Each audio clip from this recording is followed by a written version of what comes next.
Hello and welcome to the Womb Centered Healing Podcast. I'm Sama Morningstar and I have Roma here with me today. I met Roma through another podcast where I was a guest, and the host of that podcast referred Roma to come be a guest on this podcast. So Roma, so glad to have you. Thank you for joining us. And I'd love for you to introduce yourself a little bit and share about your personal and perhaps how it affects your professional life, your personal womb-centered healing journey. Right. Thank you, Sama, for having me here. It's really an honor to know you and know the kind of work you do. It was new to me, but when I started digging into your work, I realized that we all have experienced it, but have never thought of it like that. So thank you for bringing this work to everyone. You're welcome. So I am Roma Bajaj Kohli, and I am the founder of the Awaken Mind Method. It is a 8-week transformational program that helps you transform your inner way of being. And really, I help soul-centered women master their mind, own their true powers, and awaken their innate intelligence. And so I can see how all that is got to do with our womb-centered healing and how we feel within. Because as women, I think we struggle the most to embrace all parts of us and love each part of our body just as the way it is, love each part of our internal self just the way it is, right? We have been taught that we are not enough, or not skilled enough, or whatever, for whatever reason. I grew up in a country, I'm from India originally. I grew up in a country where the girl child was killed for the longest time, and even now in some of the places it still happens. And it's one of those fears. Even though I grew in a household and a society where child were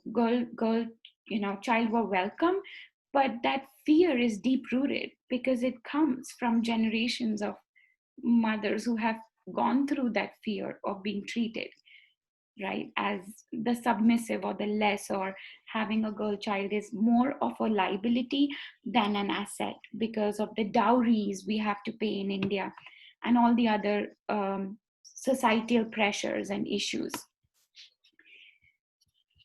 And for me, I think there were two prominent, phases of my life where my womb-centered healing started. The first one was, I remember when I was 4, nursery. I think that's the age when you are in nursery. So in India, it's a very education-based background, right? People, because the population is so much, our parents really want us to study well, and that's the very Asian mentality. And it's not wrong. If I have to look back now and see how our parents had to bring us up, it is not, they're right. But when I remember I was 4 years old, I was asked to write the alphabets, A to Z, both uppercase and small, and I didn't write them right. Maybe I didn't write any of them right as per the exact line, etc. And so I got a 0 on 10 in that test. And they I had imagined grading kids in nursery, right? Oh my goodness. I came home. So I used to travel in this public transport. So I was so happy because for me, I thought that nobody got a 0 on 10. So I didn't know that that's a bad grade to get. I was so happy and excited. And I was like, oh, we should celebrate this because nobody in class got that. And I'm the only one who gets that. And I came home telling that to my auto rickshaw person who used to bring me back home, and he's like, just keep that paper inside, Roma, don't show it to everyone. And I was wondering, why is he asking me to hide that? But obviously my little brain couldn't understand all these things. So I came home, and I remember first thing before even entering the house, my mom opened the door. I showed her that, and she was like, can you get inside first and can we talk about this? And the first reaction of the family was like, how could you do that? Like, how could you get a 0 on writing your alphabets. And that conversation I felt frozen in my own body. I couldn't express it, but it was like a huge trauma. There were two places in my body where now, when I did the healing for it, I felt it. One was the lump in my throat, and the other one was in my womb. It felt like somebody just punched me so hard and took away uh, my purpose. My whole being was questioned, because for me, I celebrated everything, failure and success, because if you don't fail, how do you succeed, right? So for me, that was it. It felt like my light was taken away from me, and I felt dumb and numb both at the same time. And I think it was from then onwards, I never really did well in school because I didn't understand the whole purpose of it. And then I was just not interested, because I thought that no matter how hard I would try, people were always putting me in a box based on the grades I was getting, and defining me for, oh, you didn't do well in this one, so in whatever I did well was not relevant, but where I didn't do well was becoming the highlight. And kind of those, so we used to get red lines in our report cards for saying that, oh, you didn't clear this subject. So those red lines became the biggest impressions, like the red impressions of my life. And I think ever since then, my self-worth, my lack of confidence, I had major work to do on that. And I've been in healing circles of women who've gone through sex trafficking and so much more trauma, physical and mental trauma, than mine. But mine was so deep rooted for me, I didn't realize it until I started actually doing the work for it. And I started doing the work when I gave birth to my second child, and she was a girl, my baby girl. And by then I had started living outside India, and so it became a little bit more, um, I started understanding that no, women have a voice, women have a place to speak and say, and it's okay, you can be hurt and still heal, right? So that was the first time I left my city and my country, when I got married with my husband. And that was when I realized that when I gave birth to my daughter and I held her in my hand for the first time, first I had a son.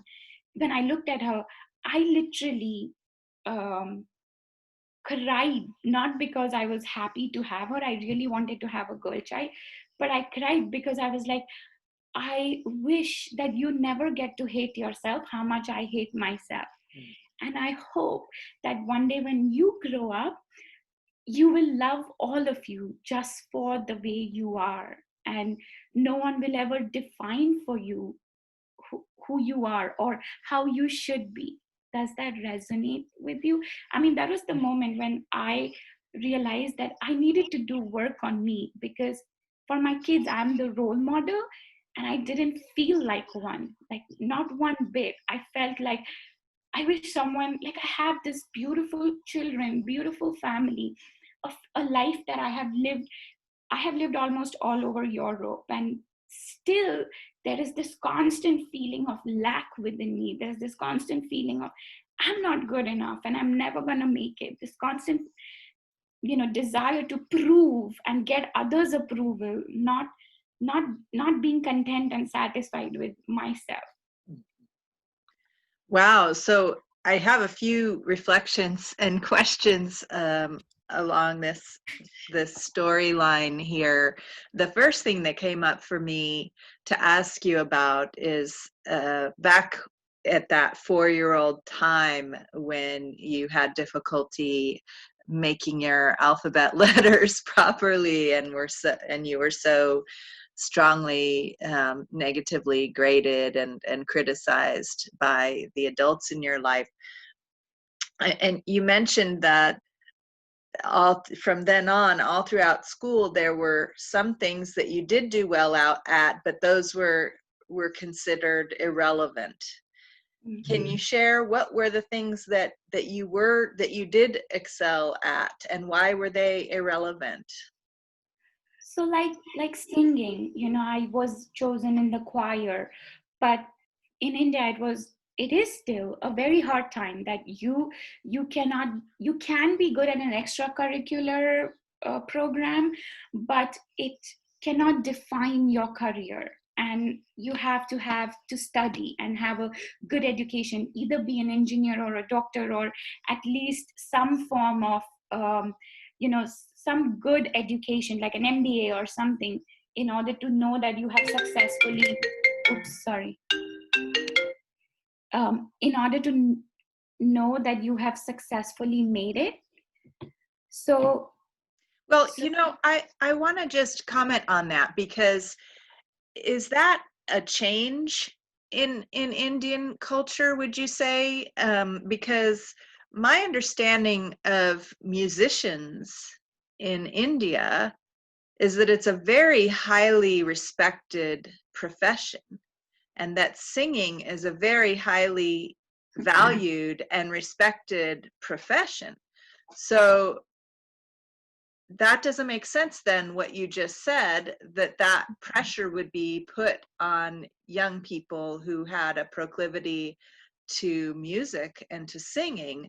I would think that the schools would be saying, oh, here, you have proclivity to singing, let's put you on the music track, because it's highly respected, and it's very highly developed. I mean, music in India is exquisitely highly developed and there's so much mastery, and it's even a religion. Even just music by itself has become heightened to the state of exquisite spiritual devotion. So my question about that is, like, is that new that the schools are tracking children away from music? Is this a new development? No, I don't think so. What it is it depends on where you are born, which region of India, and also which school education did you go. So for me, it was a convent school, and I was born in the eastern part of India. So the school and the surroundings that I was in were, yes, it is good. Like my mom herself had put me in traditional Indian music classes, but that wasn't my calling. I wanted to do more pop kind of music, the choir in the school that I used to study. So the board, I didn't do the traditional Indian board. I was doing an international board. I was studying in an international board.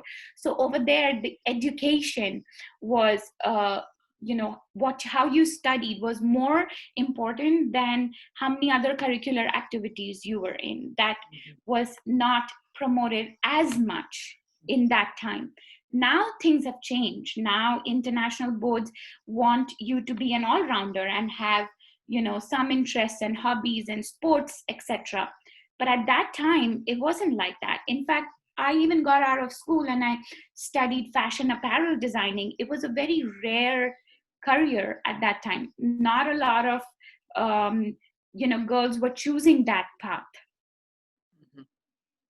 So were you also good at drawing, I'm imagining, and Yes, artwork, illustrating, things like drawing, that? yeah. So this creativity, this creative expression was more interesting to you, and yet it wasn't as encouraged by the schools that you were in and by your family members, and that created this self-hatred you were talking about. And then did you discover, like, a lot of that comes up, especially for women that I've talked to, that gets stronger if it's there already, or even if it's not there, that self-hatred, because perhaps young girls, like I grew up, I did fine in academics. And so I didn't have that kind of thing like you're talking about. I could have, because I was actually doing so well that I was bored and I stopped doing my work.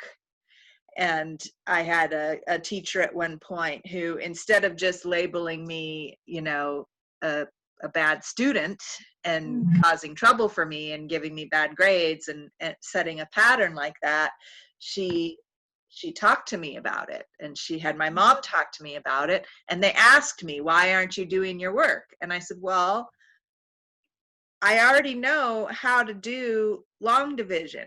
I don't need to do long division problems 60 times to practice it.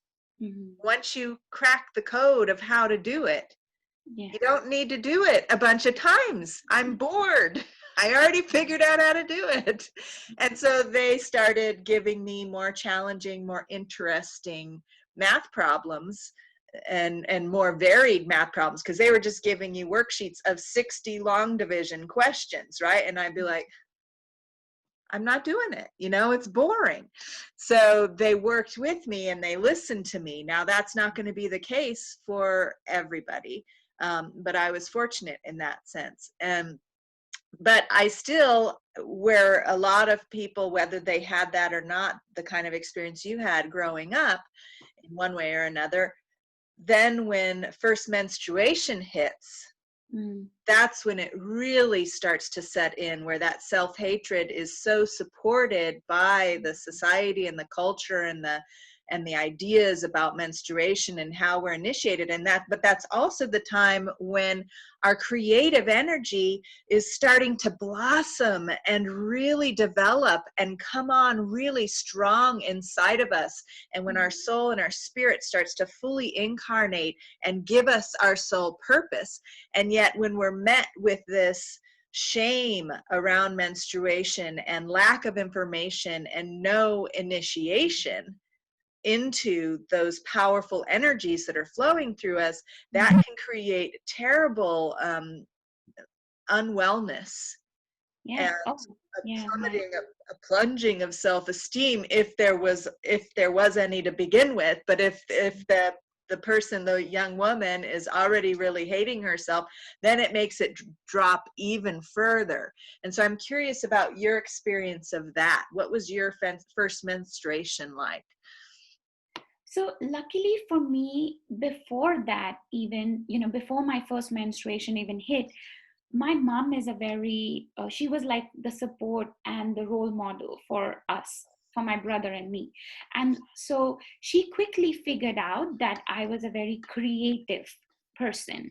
And so despite my school and the society was telling me to get good grades, she knew that I could get good grades as well as be creative and exploring all those parts of me. So she was very supportive in that way, where she was like, okay, you can do whatever you want to do in terms of your career. It doesn't have to be related to academics. But exactly, I remember I was in 9th grade. I got my menstruation very late because it was same time as my mom. She got it when she was 14 or 15, and same for me.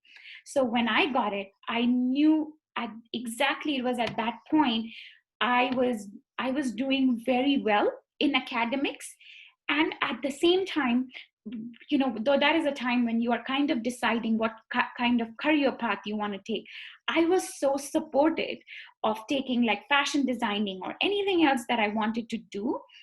But in that moment, I still remember, as you were talking about it, like now I remember distinctly, was the time when I really started developing a huge interest in academics. And my 10th grade is one of the most valuable grades back in India, because you clear your boards. My grades were so good and I was so excited. It was like as if I was getting my confidence back. But there was this lump in my throat where I couldn't voice my feelings.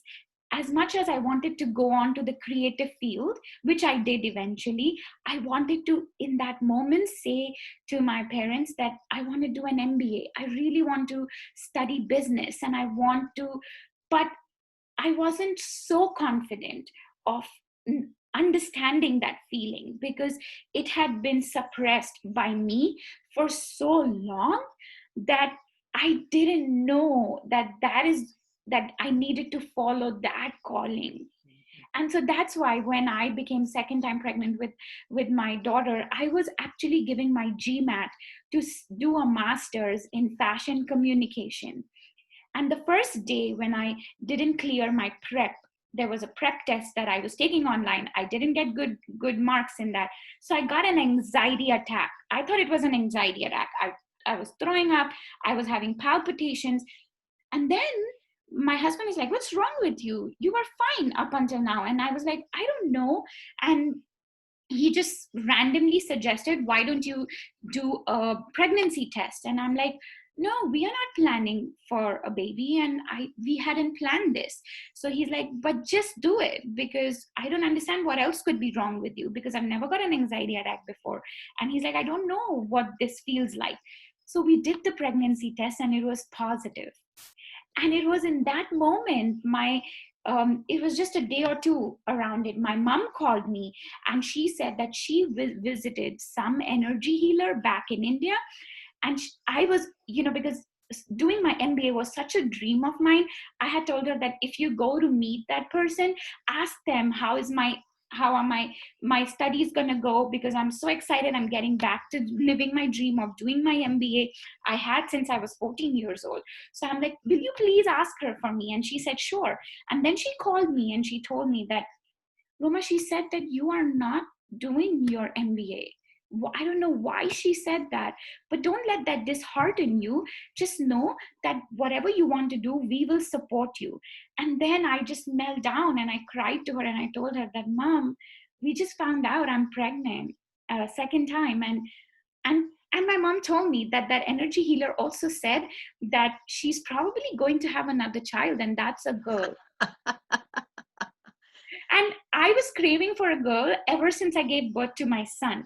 So it was, my son was 2.5 at that time. So it was like for 3 years, I was asking that, God, if you have to give me another child, just make it be a girl. Just make it be a girl. Every time I would ask for that. And then we had to make a choice because we were a young family, recently moved to United States. We were still figuring, our logistics and finances out. So I had to choose between my MBA and my daughter and that child. And I chose the child, and the MBA never happened. Well, wow. So it still never happened, huh? Yeah, not yet. Not yet. Well, that's the thing with these kind of guidances that we receive. Sometimes, like it sounds like when you were 14 years old and you were knowing that you wanted to do that. Yeah. But there were all these other influences or perhaps other things you needed to do first. Mm-hmm. I'm curious what it felt like, what it feels like and what it felt like, because I talk about this a lot on this podcast and with clients and students and apprentices, the whole idea of listening to our womb guidance. Mm-hmm. And getting clear about that, because that guidance is coming from a different place than we're used to looking for guidance inside of ourselves or even outside of ourselves, right? And I feel that listening for womb guidance and womb wisdom about whatever decisions we're making in our lives is more closely connected to our divine self, our soul, our spirit, and our purpose, our soul purpose in life. And that if we really drop our awareness down into the womb space and feel, and first, because that energy can be quite distorted from all of these influences that we've been talking about, the shame around menstruation and being a woman, and the wounding of generations, and the fear around, being killed as a baby, even as a young woman, like you were talking about, and the ancestral wounding around the feminine experience of life. There's so many things just in our conversation already that are so old in our ancestry, that it's in our DNA to have really distorted feelings and unresolved feelings around that, and that we carry that in our womb space. And so part of the womb-centered healing journey is to clear out, is to address and attend to those wounds, because they can be influencing our womb guidance. Because until we address that wounding, our gut feeling or our womb guidance is always pointing us towards that healing first before there's anything else. And then that healing process becomes the center of our soul purpose and the preparation for our soul purpose.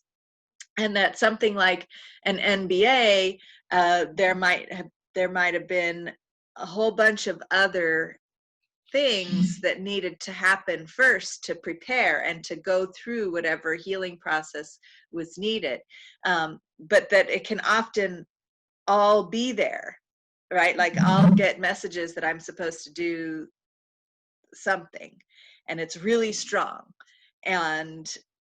but I'm not there yet. There's a whole bunch of other stuff that needs to happen first, and it can be quite overwhelming, and I can put a lot of pressure on myself if I think that it needs to all happen at once. When the truth is, when we connect with the energy in the womb, time becomes irrelevant. I could be receiving a message or an impression from my future self that's doing something, and in my perhaps even far in the future, or perhaps even another lifetime, or a descendant is doing something, and that could be an influence on what I'm doing now. But that doesn't mean I have to do that future thing now in its entirety. I might start taking small steps of preparation, or that may not even look like a linear pathway to that thing. So, for example, becoming a mother and traveling all around Europe with your husband and your family, and then eventually moving to the United States and having your second child, and all the healing that you describe doing when your daughter is born, of looking at your daughter and realizing, my goodness, you want to be a better role model for her. You want to show her what it feels like to love yourself as a woman. Mm-hmm. That feels really important. That feels really important. And that, the MBA dream might need to be, that might be a message from your future self after you've gone through this whole process of raising your children and like that. And this is often the case for women, is that we raise children and go through that initiation, because it's a powerful initiation. You learn how to nourish something in increments on a day-to-day basis, and you're nourishing that child in your womb, and then you're nourishing that baby in your arms, and then you're nourishing that child day to day until they're, over the course of many years, and you're learning how to be the nourishing presence for them, and leading by example, right? So all of these things that we learn as mothers then become this powerful, these superpowers, really, these womb powers, and this womb wisdom that gets developed through mothering. Now, I've never had children in this lifetime, but I feel like my soul was like, okay, we can take a break from that this time. But I feel that wisdom and how that gets applied in our day-to-day lives as a superpower. So I'm curious about your the healing processes that you underwent in order to meet that call from inside of you to be a healthy role model for your daughter in how you felt about yourself, and then how the wisdom of this process is transforming you.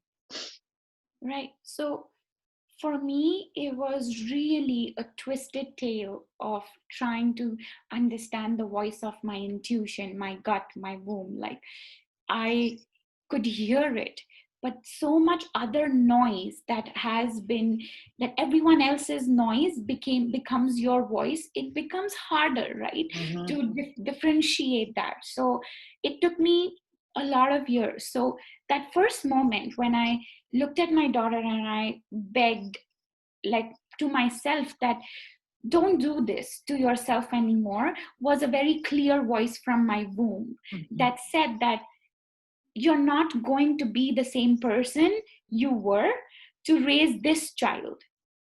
You have to become a better mother. And I was like, okay. So I thought that in order to become a better mother, okay, I am a nurturer. Those are the things that come to me very naturally, because as a woman, I saw women in my house really nurturing and taking care of their family nicely. But I was not a nurturer well enough for myself, for everyone else, but not me. Mm-hmm. So I treated everyone else as if they lived on a pedestal and I was like the doormat. I just treated myself like that. I never gave myself the permission to become someone important as well in my mind. It was always about everyone else. And so just that made me realize that where did I learn this from? That was the question that my confusion asked my womb, that where did all this come from? And of course, a huge part of it comes from our parents, our grandparents, and the ancestral, we can go back. But for me, I thought that, oh, maybe I couldn't do my MBA, that's fine. But going after a profession, finding a job to do, finding your identity in terms of what work I like to do apart from working at home would define that identity. And because I didn't listen to my womb at that time, like my intuition, because my intuition was saying all I needed to do was take care of myself, I went for finding me and my identity on the outside. Again, the MBA didn't happen. It didn't hit me. I went then I decided, okay, now that I have kids at home, the best thing to do is become your own boss so that you have your own timings, you can have your own business and work everything. So for 4 years, when we came to the United States, I came here in 2012. I was a professor in a fashion institute in India. I gave that job to come here, and my son and me were living separate. So I gave up that job so that I can come and be here with my husband and his job. I made a sacrifice for family, but I didn't. Then when I came here for 4 years, I didn't have a working visa. And I couldn't work. I was on a dependent visa, and we had to wait for the EAD and stuff to come. Those 4 long years were probably the worst and the best years of my life, because it was in those times when I said, oh, okay, so when a woman any person is not feeling good about themselves, they go in search of a calling and a purpose. And so I did. I started, making friends with people who were American citizens or had green cards and asking them if they wanted to do something in collaboration. I used to do good cooking. So I started selling homemade patties, condiments, protein bars, everything that I could.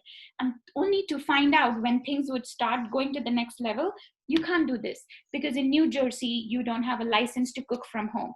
So every hurdle and every business venture I stepped in was actually taking me closer to my spiritual awakening. It was 3 years. I think it was 6 months before I got my actual working permit. I almost stumbled upon success with a thriving 5-figure, business in catering. I was working everything, but I was doing all the work, but everything was on the name of my friend who was partnering with me.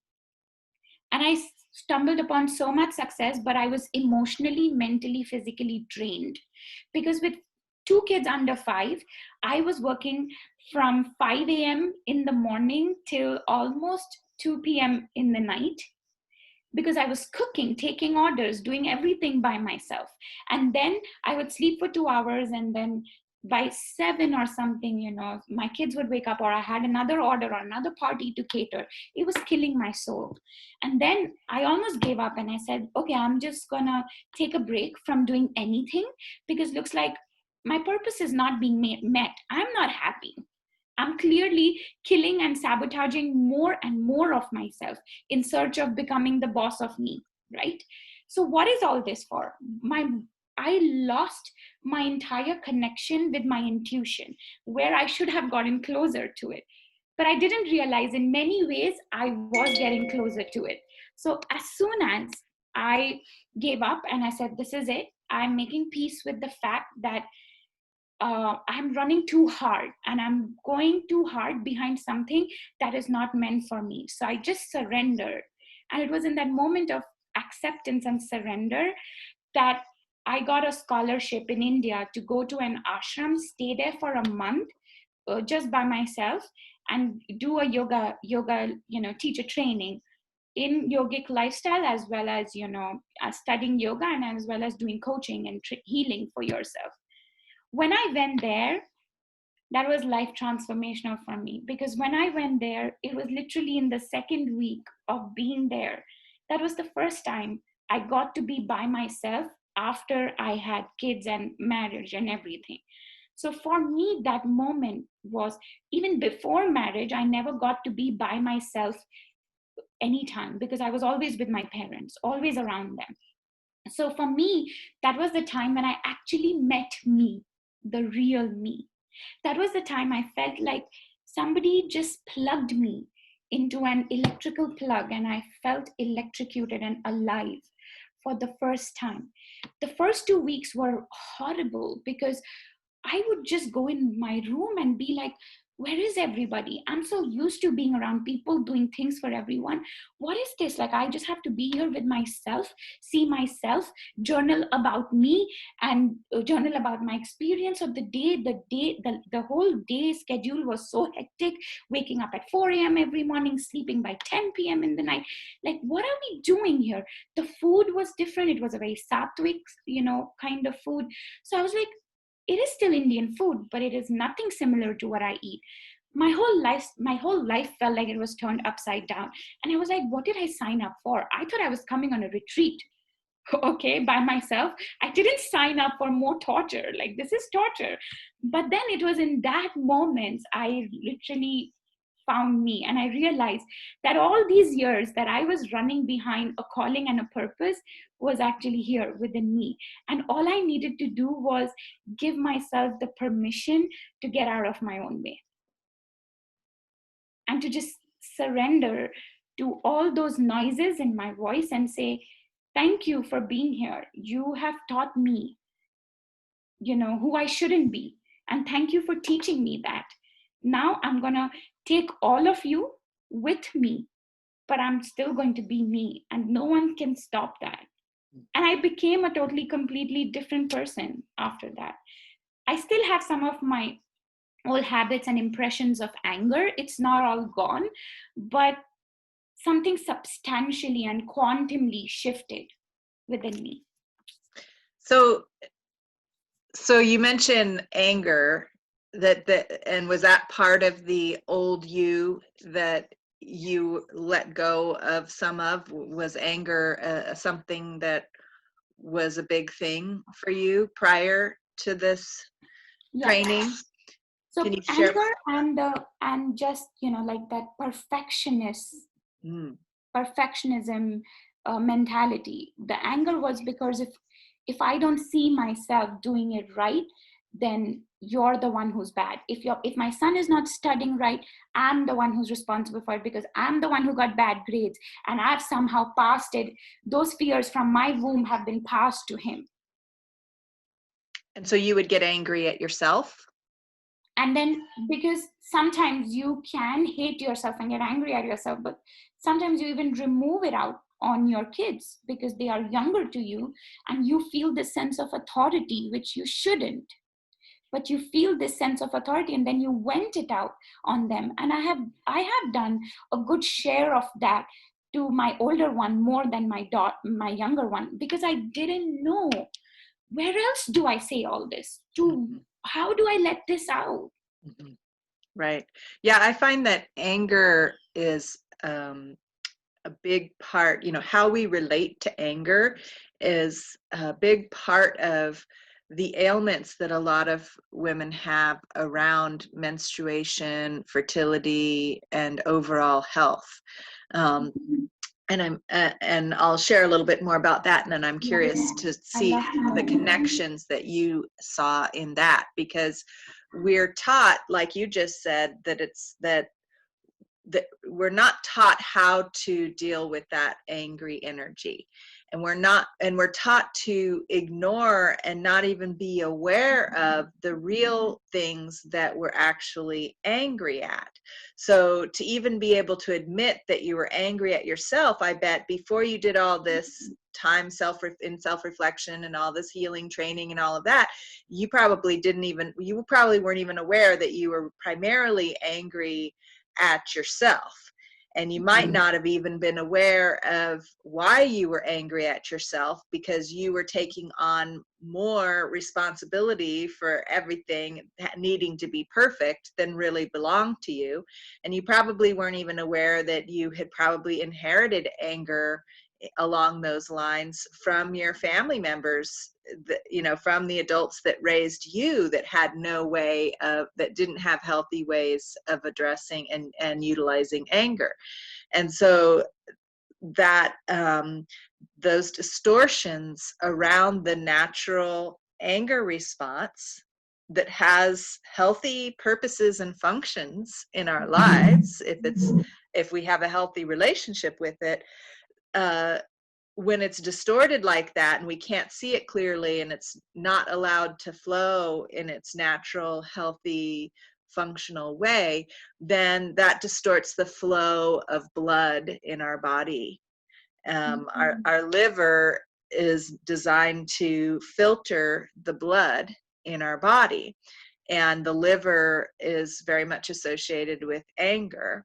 And so the anger is also something that helps us to filter our experiences in life when it's healthy, right? But our lifestyles, our busy lifestyle, getting only 2 hours of sleep at night because you're raising 2 children and running a busy catering business or whatever else it might be, isn't conducive to a healthy liver function, and it's certainly not conducive to healthy emotional well-being. And all of the ways that we've taught to suppress anger, because it's certainly not okay for a woman to express her anger in this society. So if she's angry at other people, she's supposed to turn it on herself, and or only express, the only outlet she actually has it for it is her children, because that's the only person she has authority over, really, and that it's safe to express it to. But then she feels so guilty because she just let her son have it, or her daughter, maybe less her daughter than her son, but that then she's angry at herself even more then after that, right? And so that gets so backed up in the liver and in our blood, and there's so much heat in there, and unresolved heat, and it becomes a detriment to our digestive tract. It becomes a detriment to the health of our blood, right? The toxins aren't getting filtered out. Our blood becomes stagnant because the liver can't filter it, right? So the anger is stagnant in us too. It's like there's no place for it to flow. So that becomes stagnant. And then that results in all kinds of menstrual ailments where there's not enough blood to flush through every month, on top of the fact that we already have shame and don't let anybody see your menstrual blood, not really allowing menstruation to happen, not resting during menstruation because you're too busy raising your kids and running your business and all those things. And so then that's when women get severe menstrual cramps and clotting in the blood and a whole slew of other symptoms, PCOS and PMS and all these different things. And it all stems from the suppression of our emotions, and particularly anger, which gets all of our hormones out of balance and all of that. So I'm curious if you had any experiences of that and how that changed. Did you have any ailments around menstruation pain or fatigue or headaches or anything like that changed as you started to focus more on surrendering to who you are and letting that flow? So I don't have any specific ailments, but my cramps as a teenager when I first started was always very manageable. Like I would be able to function around and do everything. It wasn't so bad. But there would be months of when it was bad, and it probably was because now I can label it up as per how you taught me. In those months when I felt the most resentment within me, but I remember after my firstborn, my cramps just hit the roof. Like I was in pain worse than labor, like every month, because obviously, just like how you made sense to it right now, that um, I was getting angry, I was venting it on him, and then I was submerging myself in deeper spirals of shame and guilt. And I started hating me more and more, because I was like, I don't want to do this, but then why am I doing it? And what other option do I have? Like, I wish someone taught me how to do this, how to take care of this, how to manage this.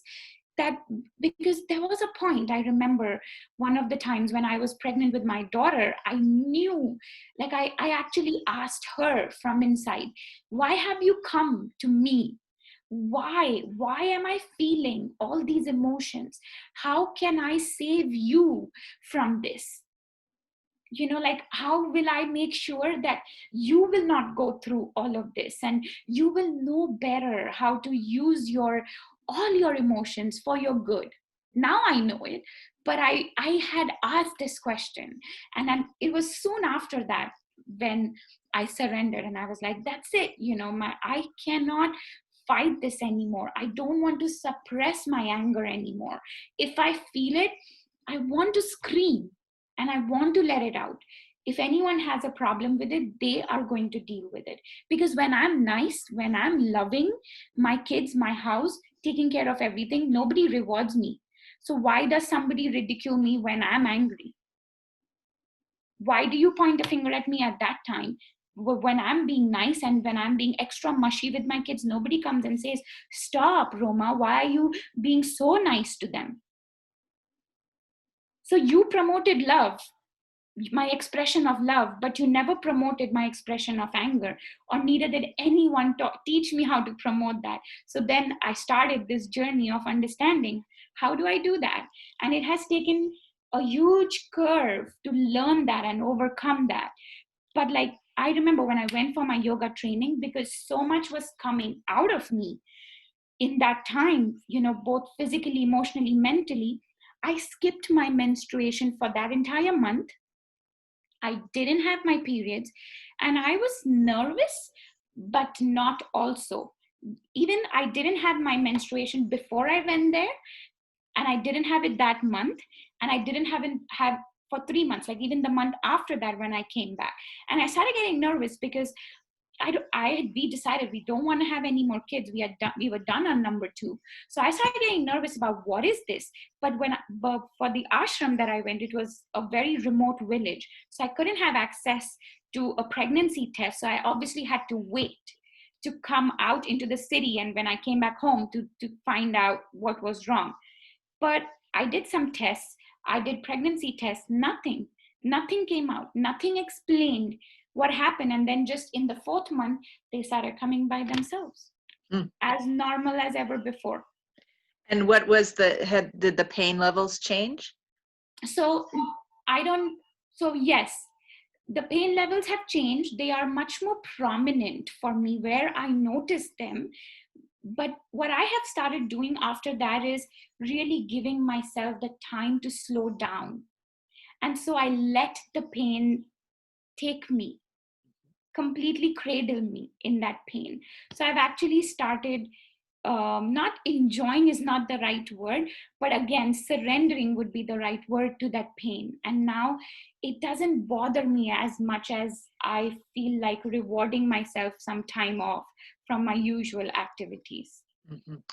That's a wonderful first step in healing that pain that happens for many women in menstruation, and I'm so glad that this healing process that you went through helped you come to that on your own, of saying, you know what, I can give myself this time to rest and restore and renew.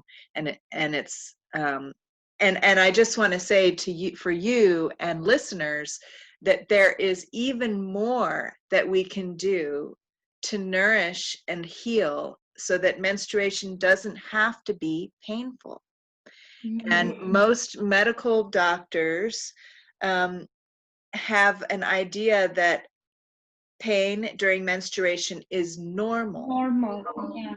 And yes, within a patriarchal society where there's so much abuse and exploitation happening towards the feminine, towards the womb specifically, and even more specifically towards menstruation itself, then yes, pain is normal in that context for menstruation. But it is not what a healthy, well-loved, well-supported, well-nourished womb needs to have during menstruation. So as we start to love ourselves, love our wombs, love our feminine bodies more and more, as we start to learn how to be with all of those emotions, like you described so exquisitely about, you know, how, what you wanted to give to your daughter, as we learn how our emotions are a beautiful gift and powerful wisdom for us, and as we learn to embody that and live in that way, then, and as we learn to nourish ourselves physically, emotionally, and spiritually in our feminine rhythms, and as we reclaim ancient traditions of feminine health and well-being and learn how to use herbs at the right times and support ourselves and really make that a focus, then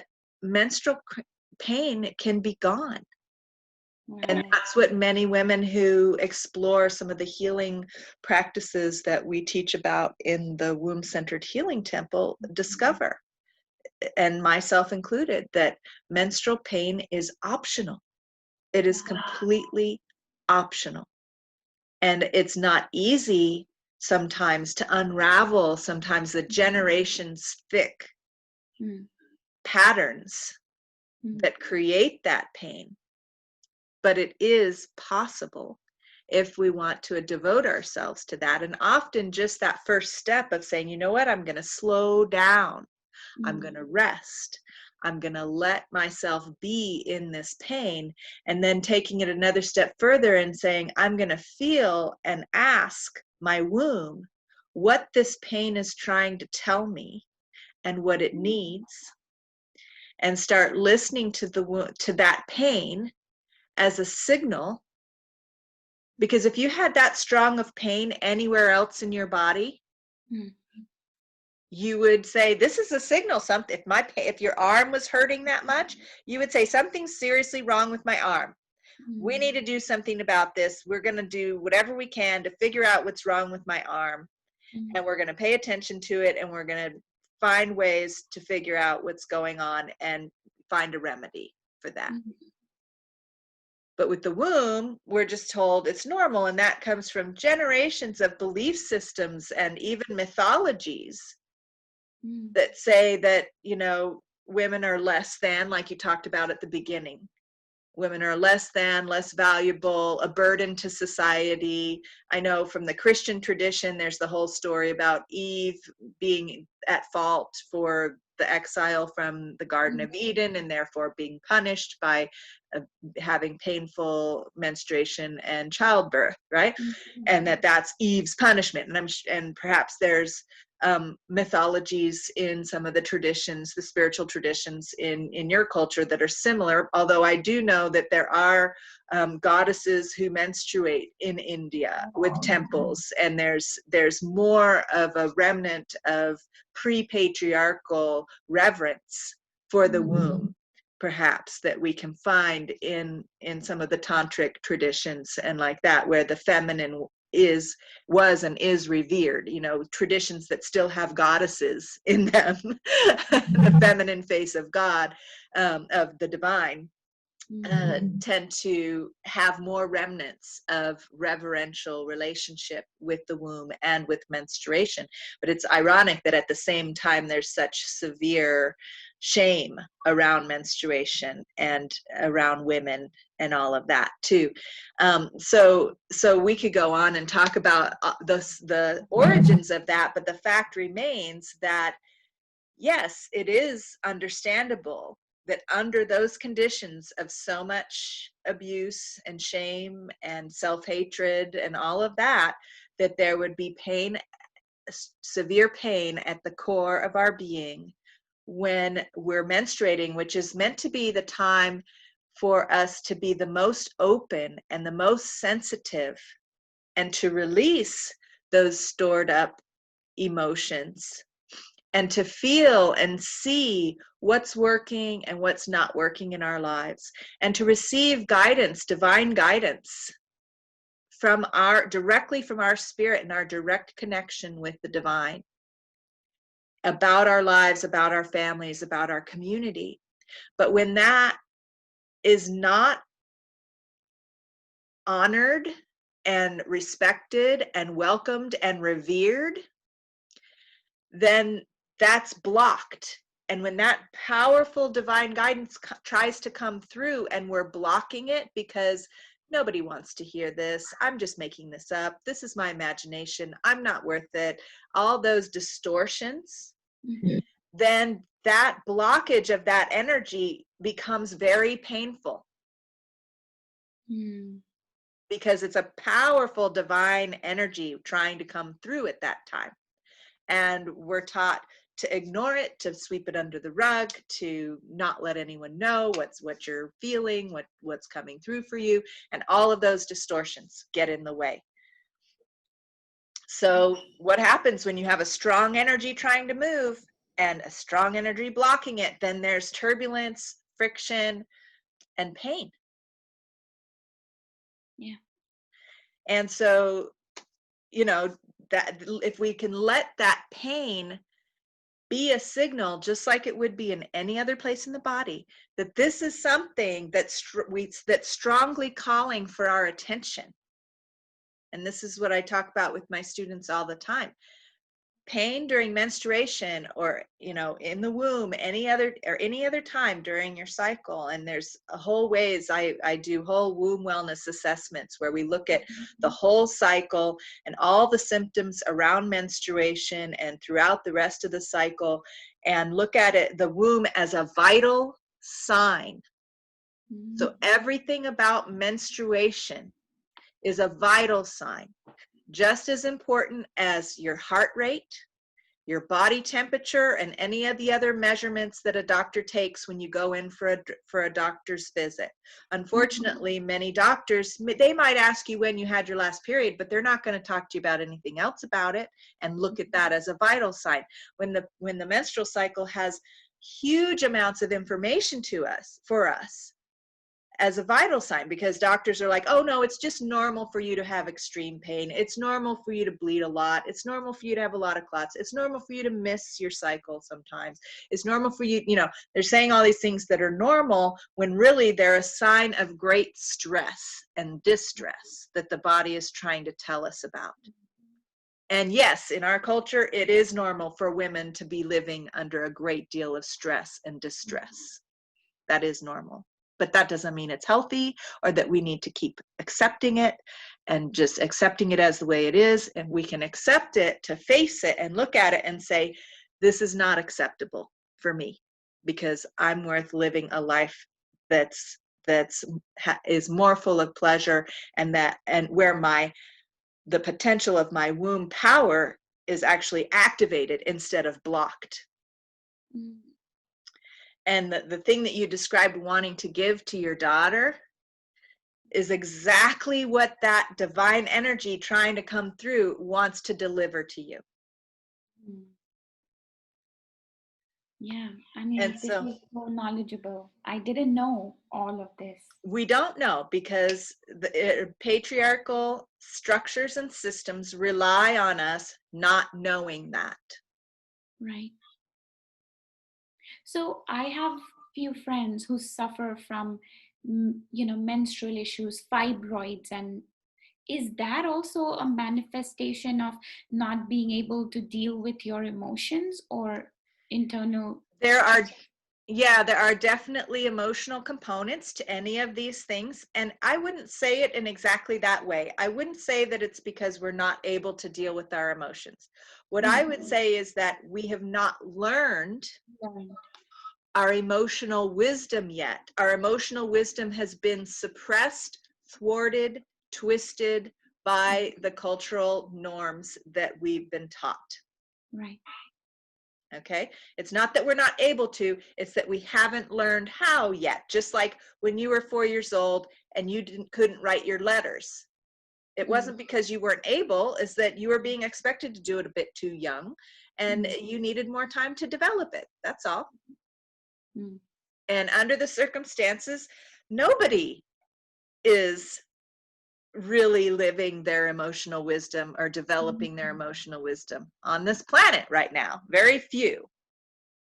And humanity is just starting to come out of the fog of patriarchy and see that actually emotions are a source of wisdom to begin with. And so great, so how do we learn about that?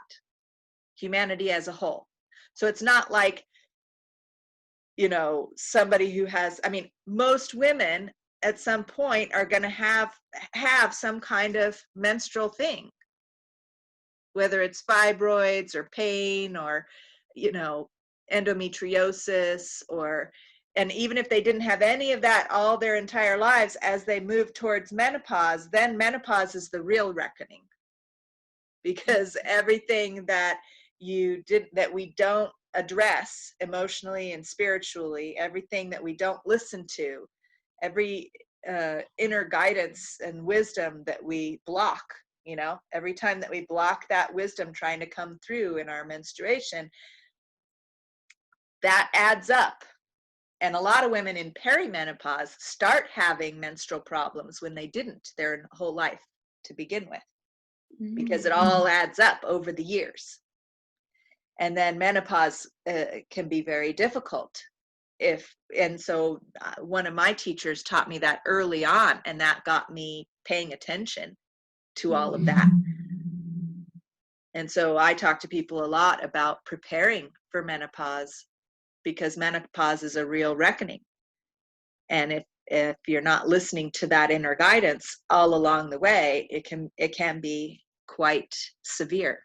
And I agree with you, because there are some traditions and some cultures in India, where in the south side of India, that when a young girl hits her menstruation for the first time, she's celebrated and almost worshipped like a deity, like a goddess, because they adorn her with lots of gold and jewels and etc.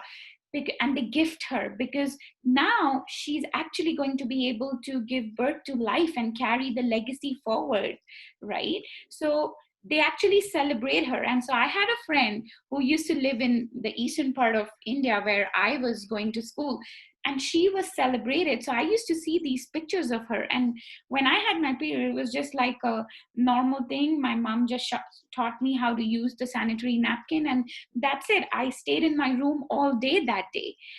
And so I just looked at her and I was like, what have I not done to have been treated as well as you? Right? Like, how does that happen? And she's like, no, maybe that's what is prominent in my culture. And I'm like, but we live in the same country, don't we? Why don't we have the same rituals? And I think that is when I realized that, oh, for me, it's all about hiding it when I have it. But for her, it's about celebration. So her perspective about her getting her menstruation is a celebration, and mine is, oh, go inside. Nobody told me that, but Right. but I took that out of it. And that's what I teach my apprentices and many people, not just me, there are many feminine mystery schools that teach how to re-celebrate. Menarche is the word for, if you're not familiar with it, menarche is the word, or at least how I pronounce it, for first menstruation, first menses in young women. And so in my apprenticeship program and in many feminine mystery schools, that's one of the essential things, because so many cultures have abolished celebrations of menarche. And actually, research has shown in the cultures that do still celebrate menarche, they're the most peaceful, least warlike cultures in the world. And when you look at that, it's because there's a relationship that we have with Mother Earth. And when we give our life-giving blood to Mother Earth, which is one way that many women find very natural as a way to celebrate their menstruation. Our menstruation is to give that blood to Mother Earth. If you're a gardener, if you love plants, it's very natural to want to do that and create that relationship with the plants. But there's many traditions around that. Some give their blood to special bleeding stones, and there's a whole rich tradition that has been annihilated across the world. But that giving of the menstrual blood, the blood of human life, to the earth creates this relationship of harmony. And when we're not doing that, there's a disharmony, and then there's this like twisted longing for spilling blood on the earth that translates into a warlike nature. So the blood of death becomes quite the obsession. So you can see films and television shows with blood spewing everywhere and nobody blinks an eye. But if you were to see a woman walking down the street with blood on her skirt, that's it. That would be like a huge, in fact, I have a collaborator that I work with who works in India to change the narrative around menstruation and de-shame menstruation. And I can never pronounce the name of her organization properly, but it means she who stains. And it's I guess you might be familiar with the term, but it's a derogatory term that is used against women. To call a woman someone who stains is a derogatory term. Well, she's calling her organization this, and she does these performance art pieces, but it's called invisible theater, so nobody who's witnessing it knows that it's a performance art piece. And so what she would do is one woman would have a big bright red stain on her skirt and have two other companions, and they'd walk through a busy city area and witness and experience the responses of everyone, just to bring awareness to that, and then come back and debrief with the whole group about what happened and what went on, and tell the story of like how many people looked at them with scathing, shaming glares, and how many people offered to give them their skirt or take them to their apartment to give them a clean skirt, and all of this. And so it just goes to show how deeply entrenched these ideas about menstruation and blood are. But when you look at the attitude, the feeling that your friend has having been celebrated like that about her menstruation, and how that translates into her life and her feeling about herself, and the feeling that the rest of us who didn't get that has intrinsically within us, then it becomes very aware that we can heal that through retroactive celebration. And I've done this for myself, and we just completed a whole segment around this in my apprenticeship program, and the photos that these, women, they have grown children, the women, and they're showing photos of their younger daughter, helping them, decorate their bodies, and they're doing whole ceremonies and talking to the family about it, and it's just a real reclaiming that's happening.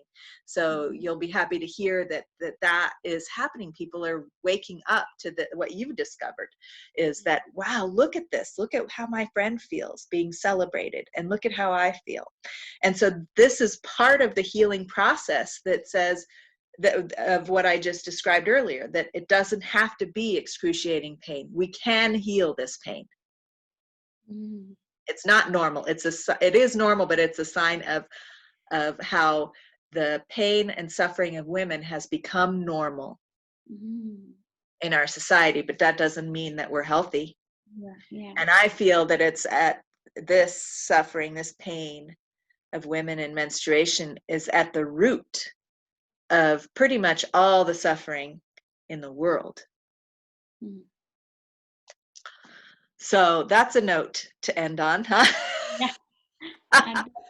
So has been amazing for me. Yeah. And so I'm curious, you recently are part of a book, or are you doing some kind of online, or you have a business where you're helping people with these healing skills that you've learned? Can you share about how someone might get in touch with you to learn more about the work that you're doing?